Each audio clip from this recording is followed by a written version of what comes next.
gentlemen, and welcome to the PBA Draft Lottery. The lottery will determine which of two teams will select first in the PBA Draft slated for January 16, 1999. And now, for the lottery proceedings, your MC, Mon Liboro. Okay, magandang gabi sa inyo lahat. Nag-enjoy ba lahat sa ating Game 6? Okay. Sa ikalawang sunod na taon, mga kaibigan, idaraos po ng PBA ang ating PBA Lottery.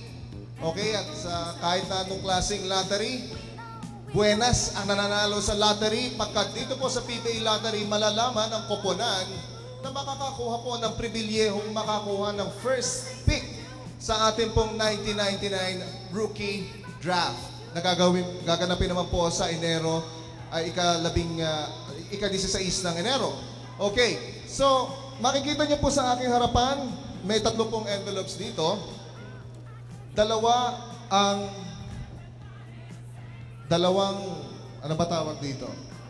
Seal ng Ginebra. Ginebra Gin Kings 2 at Santa Lucia 1. Okay, paano po natin nalaman ang order ng ating lottery? Ang order po ng lottery natin ay according kung sino po yung mayroong worst record. Ayan. Kaya sila naman yung medyo mabibigyan pagdating po ng rookie drafting. At ang may worst record po, ang Ginebra Gin Kings, kaya naman sila po mabibigyan din ng isang malaking pagkakataon, no, na makakuha po ng first pick. Ang second worst record po was Santa Lucia, kaya naman po meron po silang bahagyang pagkakataon din na makuha po ang first pick kung sila po ang mapipili. Kaya po bubunutin natin ito at at this point, nais ko pong tawagin ang representative po ng Ginebra Gin Kings, Mr. Bobby Eduardo, ang kanilang team manager. At mula naman po sa Santa Lucia, Mr. Buddy Encarnado, PBA Treasurer and Governor representing Santa Lucia, together with our beloved Commissioner June Bernardino. Okay? So simple lamang po ito. Mamaya po ipapasok natin yung mga mga company na matawag natin insignia dito sa envelope at pipiliin po ni Commissioner June Bernardino yung ating envelope. So ayan, so ipapasok ko na.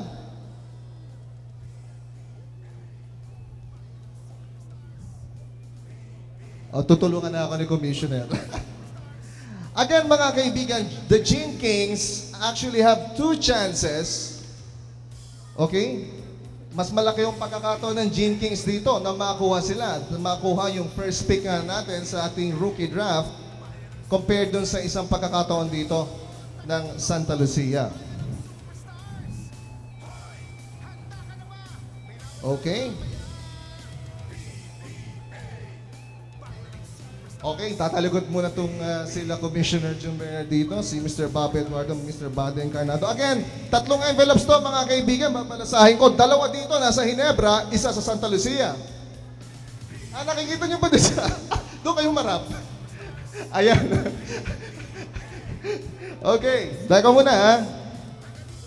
Again, dito sa 3 envelopes na to, 2 ang nasa Ginebra.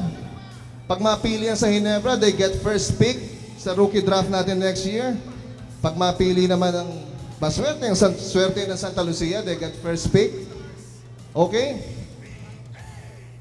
Gentlemen, ilalapat ko na dito.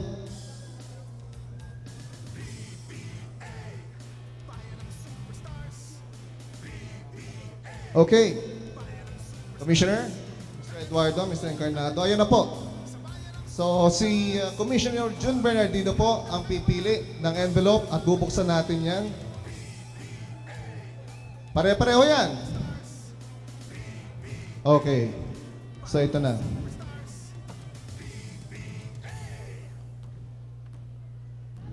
Santa Lucia gets first pick sa ating 1999 rookie draft.